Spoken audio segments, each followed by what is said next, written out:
if it's not broken, don't fix it. But I think technology has finally gotten to a point where all industries, even the ones that aren't the most directly impacted, are seeing the clear benefits that make your business bigger, faster, stronger. Welcome to the Leader's Edge podcast. I'm Sandy Laycox, Editor-in-Chief of Leader's Edge. In this episode, sponsored by ThreeFlow, I talk with Dennis Gushue, ThreeFlow's Senior Vice President of Sales at the 2026 Employee Benefits Leadership Forum. We start by discussing Dennis's background with technology and financial services, which gives him a unique perspective on insurance industry digital transformation. A little atypical from what you find in insurance. I actually have 25 years in technology, go-to-market strategy, and leadership on the revenue side of things. So what that means, I spent about a decade at LinkedIn. Before that, I was a decade at Bloomberg. Now, the common thread here is the technologies that I've worked on have always been marketplace-based tech. So think there's always a buy side and a sell side. So in finance, it was a sell-side broker and a hedge fund, and the transactions that they went through.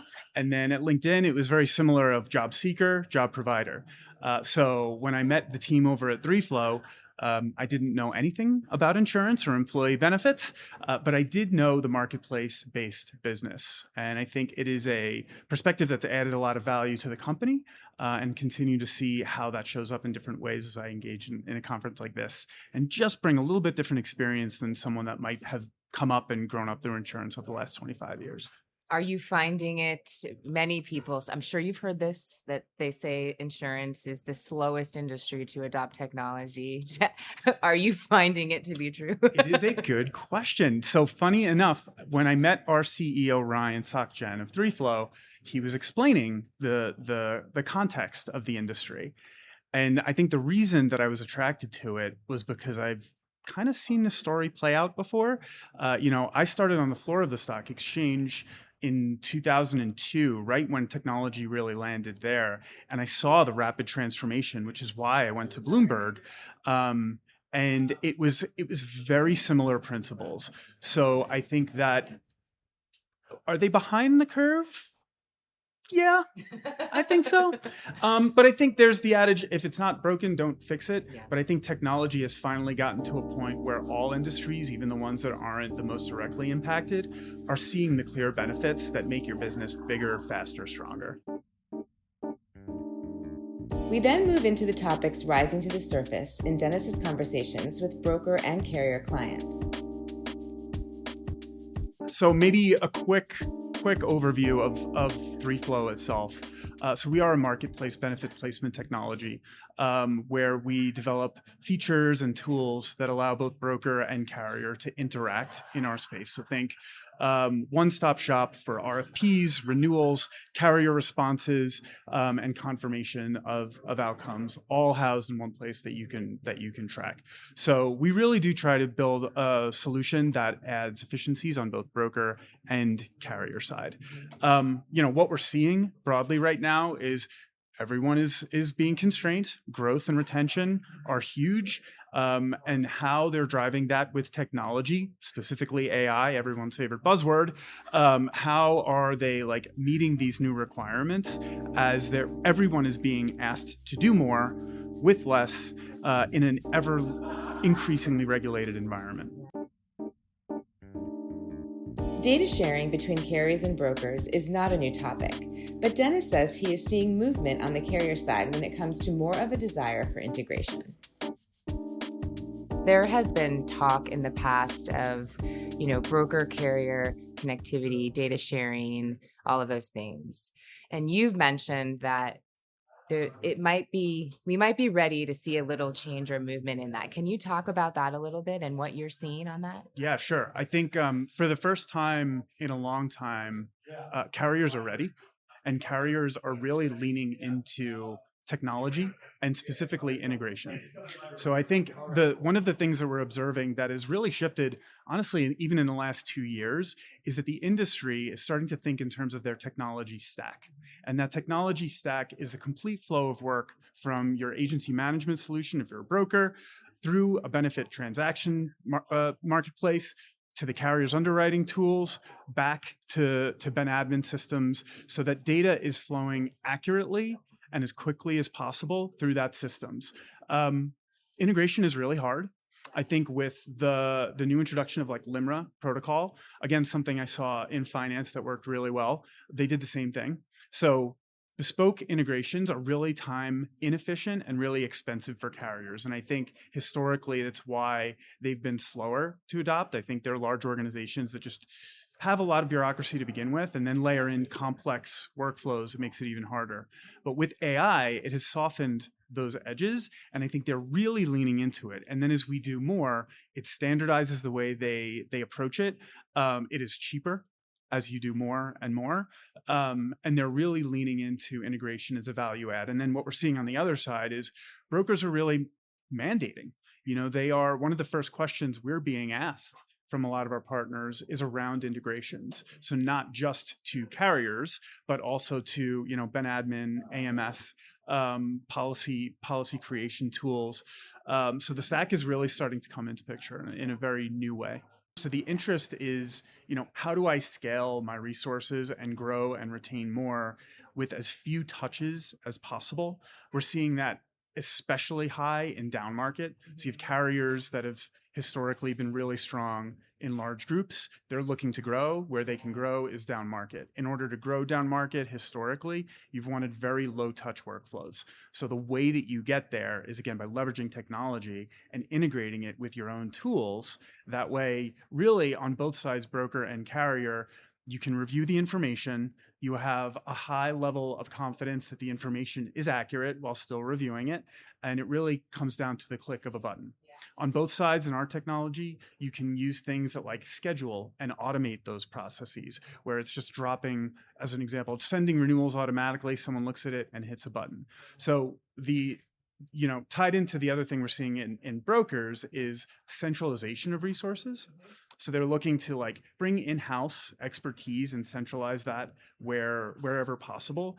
So the more that they can do that and use a differentiator of technology to power their decision making and the speed at which they're acting, we're seeing a lot of traction on the broker side of things around COEs inside these large brokers that are powering themselves with this technology.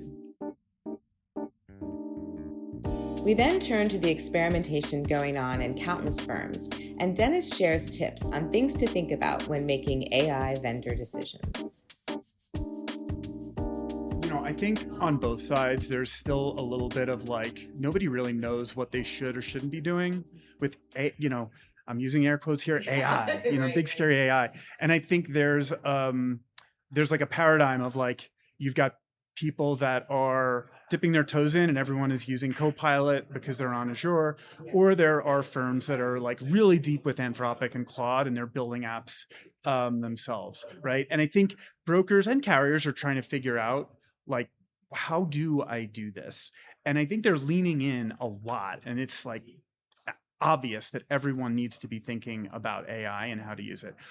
The thing that I am noticing that I would, as a word of caution to everyone listening to this, is like understand the questions that you should be asking that you might not be thinking of. And you might say, Dennis, how could I possibly do that? So I'm going to tell you what we're seeing. What AI is doing is it is allowing people to stand up technology and tools really quickly. Like we're seeing more platforms come on the market in the last year than I have, I think, in many years from what I've come to understand. The problem with that is they show really well, right? But then the application fails shortly thereafter, because what I can tell you after 2 years in insurance is highly contextual and highly nuanced. Things that AI is not great at yet, right? So you really need a lot of human on the loop or human in the loop in these processes to make sure that your models are getting the context right. So how that shows up in a tool is you might show up for a demo. It might be drag and drop. It might look fantastic, but it is not integrated. So really thinking about what is the carrier experience of this tool? Because on the carrier side of things, they have their own tools and they're being asked by all their brokers to use different tools themselves. So they have this like incredible burden of trying to normalize all of that on their side. So understanding, number one, how are you thinking about the carrier experience here? Do they access this tool? Are you integrated? Number two, how are you building coverages on your own platform? Is that automated? Is it accurate? Can you do that effectively? We're seeing a lot of tools out there that promise drag and drop, but the reality is it is not. There's riddled with errors because they're using just like text reading technology and not true like AI where it understands the context. So what happens is a broker will then need to recheck and rekey everything because it's not totally accurate. Completely negates the value prop of the technology solution. Third is normalization. So thinking about, are we talking 52 weeks? Or are we talking a year? Like simple things like that, where carriers, based on region, based on plan design, and brokers have their own taxonomy for these things. And they're housed in these large policy, booklets. But is the technology normalizing that data so that if you're looking at these things, you're comparing apples to apples and it makes sense regarding the plan details that you're expecting to show up? This is a really good point that you bring up, as brokers and carriers too, I'm sure, are flooded with new tech and new vendors to solve these problems, and they don't really know how to evaluate them. Right. And so you say, ask the right questions, and that's super important. Are there any other things that they should be doing as they try to wade through this? Yeah. So there's a couple of things that I'll just name quickly. Maybe we could talk. One is adoption. The other one that I didn't mention in my prior answer is around accuracy and certifications. So let's start there. So if we think about accuracy and certifications, AI, as we know, hallucinates, it makes mistakes. So making sure that you really are asking questions around recall rates. So how often are you pulling the right information given the context of the workflow and the specific plan? And then what is your precision? So how accurate is that information? And the standard should be very high. Right? It should be above 95%, which is we are currently at as a firm. We're above 95%, and we strive to be even higher, which I'd like to think is better than a human, right? I probably make a mistake more than that myself. The other thing is certifications, right? So we are in a regulated industry, so thinking about not only the auditing from SOC and SOC 2, which is an annual audit, but also high trust certification, which is something very specific to the insurance industry and is new to the scene. But as you think about large transfers of data, is absolutely critical to make sure that you have the confidence in your technology as you're going and sharing this value prop with your partners on the carrier side, but also with your employers. In terms of adoption, there's probably two parts of this. One is just like, as humans, are we using this tool and how do you use something? And I think we need to normalize it. And I saw this even in the teams that I lead. I think there was a stigma of like people were afraid to say that they were using AI. Oh, afraid to say they were using it? Yeah, because I think there was this thing around like, I didn't do that work. I just let AI do it. Right. And I think that is completely the wrong mentality. I think so what I've tried to model is actually sharing with my teams how often I'm using it and what I'm using it for. So it's become this standing thing where Claude in our company has almost turned into a verb similar to Google. Like have you Clauded that, right? And we can tell, but what it has allowed us to do are come up with hypotheses and recommendations and suggestions to the business overall in a much more integrated way that is standardized and that is very easy for us to move really fast. So I think like as leaders, normalizing the use of AI in your everyday work is going to be really important. That's just number one. Yeah. Number two is this concept of like AI in the flow of work. What I think we all know doesn't really work. And one of my frustrations with AI is like, I always have to like go to it. Right. I have to go to a tool, give it a bunch of context and ask it a question, which is light years beyond where we were a few years ago. But when you think about work, you don't want to do that in a digital workplace, or even if you're on the move. I don't want to keep switching virtual keyboards. I want that AI to be embedded in the flow of work, and it needs to make my life easier. So the example we gave earlier of needing to check the accuracy when you're building a coverage, let's say when you're dragging and dropping, that needs to be automated in a way where users are like, I want to do this because in the past it would take me a number of hours to get all the information I need together to update this system. Now I can do it in minutes with this thing. So even if it's a couple of button clicks, it just saves you so much time. Yeah. So there's this kind of like normalizing AI, but also making sure that the AI you're driving across your firm is really in the flow of work and not some chatbot that sits on the side of things. And it goes into the technology partners that you're thinking about choosing as well. Like, is AI embedded in the tools themselves and how? Or is it something that is adjacent to or a nice to have? Next, I asked Dennis to share some of the pitfalls to watch out for when implementing AI. And this is true, I think, in all of the industries that I've operated in. I think people are very overly optimistic or underestimate the ROI on the build versus buy decision. Oh, let's hear about that. So I think that what we've seen with a lot of brokers, and this goes to piloting the wrong technology, but especially the build versus buy, it is a really complex industry. And what I see a lot of people that think we're going to build something, one, they just underestimate the time, energy, and effort, and the number of resources it takes to stand something up. Now, that is getting better every day with the tools that we're launching, but it's still, again, in a highly contextual, highly nuanced business, something that you really need domain expertise to do, and that takes a lot of time, which takes a lot of money. The other thing is the integration. So a lot of brokers, if I can pick on them for a second, will want to build their own technology and integrate all the tools that they have. They completely forget about the carrier experience. So they'll start building this technology that inevitably costs a lot more money, takes a lot more time, is a lot more nuanced, and then they will forget about the carrier experience as well. The other bit to this is just the maintenance cost. I've seen honestly far outweighs the cost of using a third-party provider unless you are the absolute largest cream of the crop and are thinking about a way to monetize that technology in a different way. So what that means is like I'll spend a huge amount of money and time and effort in building a platform.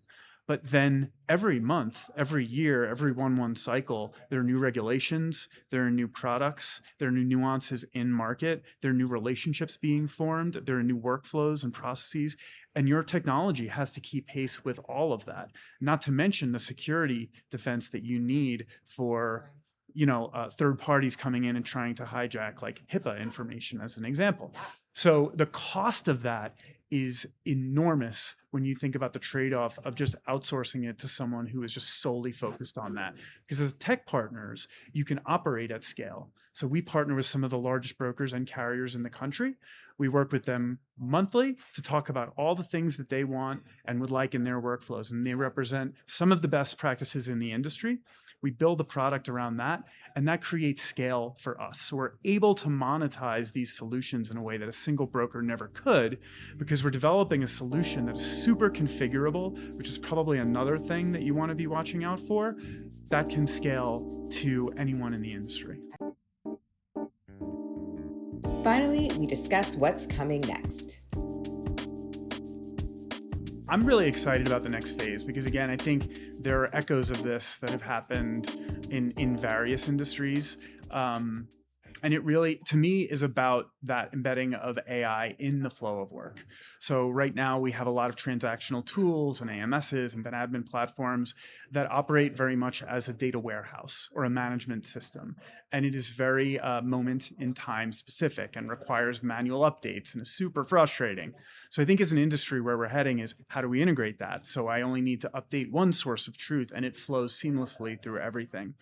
I also see a world in which data becomes even more important than it has been for all of the reasons that we know across broker and carrier, but really using data in the flow of work to inform the next best action. So again, we've seen this in various industries where rather than having a chatbot on the side, you can imagine a world where you're talking to your benefit placement system in a way that describes what you're trying to provide to your employer and the type of plan and rate information you might need from a carrier. And the system can look at heuristical analytics based on the transactions that you've done and across the $5 billion of premium that has been processed over the last 10 years and make smart recommendations to you about the types of details that you should be going to market with, maybe nuances of which carriers respond better faster, are more supportive of this line of coverage, or quite frankly, want to move into a line of coverage. So one of our top partners, I think, said it best is